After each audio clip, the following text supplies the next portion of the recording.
Welcome to Fazbear's Pizza, a magical place for kids and grown-ups alike, where fantasy and fun come to life. The animatronic characters here do get a bit quirky at night. Step right up, folks, and prepare for a thrilling ride into the nights at Freddy's. As the twisted minds at Blumhouse prepare to bring this spine-chilling video game franchise to life on the big screen, we've cooked up 5 delectable pitches guaranteed to get your heart pounding and your imagination racing. From the hallowed halls of Freddy Fazbear's Pizza to the darkest depths of its sinister lore-driven past, these pitches will have die-hard fans and newcomers alike quivering in anticipation. So don your trusty security guard cap, lock the doors, and get ready, because these are our 5 pitches for the Five Nights at Freddy's movie. Number 5. The Bite of 83. Was that the Bite of 87? Let's kick off our list with one of the most iconic events in the Five Nights at Freddy's timeline. We're of course talking about the Bite of 83. This notorious incident, alluded to by the enigmatic phone guy, marked a dark and pivotal moment in the FNAF saga, as the animatronics' frightening malfunction led to the ban on their free roaming during working hours. We've actually seen the event play out before, in Five Nights at Freddy's 4. It shows a scene in which 4 bullies shove a younger kid into the mouth of the Fredbear animatronic, which then shuts on him, crushing his head. This unforgettable moment, deeply entrenched in the consciousness of Five Nights at Freddy's fandom, stands as an enduring testament to the game's riveting storytelling and immersive narrative experience. And we for one want to see this pivotal event play out on screen. We can only imagine the excitement amongst fans to truly witness the event that's become synonymous with the eerie, unnerving world of Five Nights at Freddy's. Number 4. Age rating. We almost considered leaving this pitch out of our list, but ultimately we decided to hop off the fence and let the world know our opinion. The Five Nights at Freddy's movie shouldn't be rated R. Why is this such a massive take to make? Well, for those who are not as terminally online as us, let's explain. Coming FNAF movie should receive. While some call for an R rating in order to authentically capture the spirit of the dark and twisted horror franchise, others fear that such a choice would restrict those under 18, who know and love the franchise, from seeing the movie.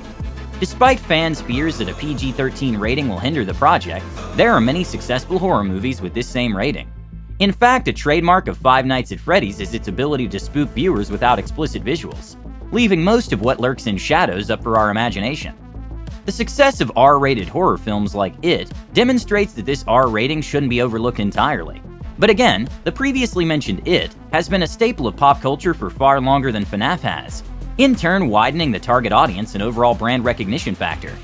To that point, a PG-13 rating would mean more potential eyeballs, in turn growing the fan base massively, allowing the audience to grow and increasing the possibilities of sequels, which is something we all want. So the Five Nights at Freddy's movie should not be rated R. Thank you for coming to our TED Talk. Number 3. William getting springlocked. Again, this could be a controversial pick, but mainly because some will see this as the filmmakers rushing the story along. Some fans have speculated that each movie in the franchise will focus entirely on the correlating game in the series.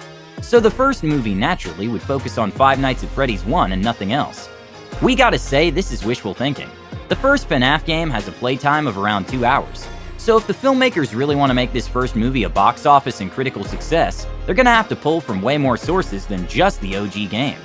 So with that out of the way, yes, we want to see William spring-locked in the ending, or preferably the post-credit scene.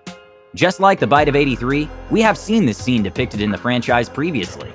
As shown in the FNAF 3 minigames, William Afton, the series' main antagonist, found out there were souls trapped in the animatronics, and came back to the pizzeria that's been closed down.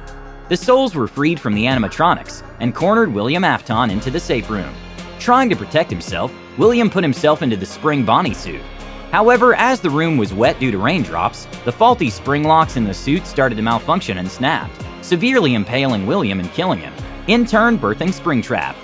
We think the FNAF filmmakers should take a leaf out of Sonic's book. The inclusion of this iconic moment would only make fans even more excited for the FNAF sequel, as they would be teased by what is to come.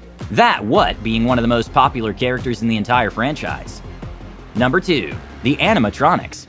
After a couple of juicy takes, this is a nice pitch that all Five Nights at Freddy's fans will be able to agree on. For this pitch, we simply hope that Blumhouse truly does the animatronic characters justice. We believe that one of the main reasons there's such pure, unadulterated excitement for this movie is down to the fact we're really going to get to see some of our favorite characters in motion. Think about it. A huge part of the time, when we see characters like Freddy, Chica, and Bonnie, it is from a static perspective. As a fan base, we're finally going to be able to understand and comprehend how these characters move and operate. Stripped down, this pitch could have essentially been rewritten to state, "Hey Blumhouse, don't mess this up." But honestly, at the moment we're optimistic. They seem to be listening to fans and producing a movie we can truly be proud of. This was cemented when we got the news that Blumhouse finally confirmed it's working with Jim Henson's Creature Shop, which has helped previously with Labyrinth, The Muppet Movie, and Sesame Street. Honestly, could there be a more perfect choice? And coming in at number 1, a remastered The Collection. Okay, I know this might sound like a cop-out, but stick with us, it all connects. The release of the highly anticipated Five Nights at Freddy's movie presents a golden opportunity for the game studio behind the franchise to reinvigorate and expand its fanbase. There is no denying that the games, particularly FNAF 1, are iconic. They're admittedly dated looking, but for FNAF fans that's somewhat of the charm. But we have to remember that the movie is going to bring a whole new audience to the franchise. Normies, people who have never played a FNAF game in their lives. With that in mind, we can certainly see them being somewhat taken back by the dated simplicity of the early entries. Remastering the original games would not only complement the movie's storytelling in the shared Five Nights at Freddy's universe, but it would also create a comprehensive and immersive experience for both newcomers and seasoned fans. With upgraded graphics, optimized gameplay, and possible integration of fresh content inspired by the movie, these remastered games could entice moviegoers to delve deeper into the frightening world of Freddy Fazbear and his animatronic friends. Furthermore, such a strategic move would maximize the potential revenue streams of the game studio, as nostalgia and excitement for the movie would likely drive sales of these enhanced versions of the classic games. There might be some uproar from dieharders who feel their classic experience was being stripped from them. To negate this, the studio developing the remasters could quite easily implement an option for players to choose whether they want to play in classic or remastered mode, kinda like StarCraft and Halo. In essence, the simultaneous release of the movie and the remastered games not only unites the Five Nights at Freddy's community, but also showcases the game in the best light to normies, who will be checking out the game for the first time. And that rounds up our 5 pitches for the upcoming FNAF movie. It is evident that there are plenty of options for the studio to explore when bringing this wildly popular horror game to life on the big screen. With such a deep and rich mythology, ample source material, and considerable cultural cachet in the genre, the film surely has all the necessary ingredients to make it a success. With that said, what did you think of our pitches? What ideas do you have for the movie? Leave any and all comments down below. Until next time.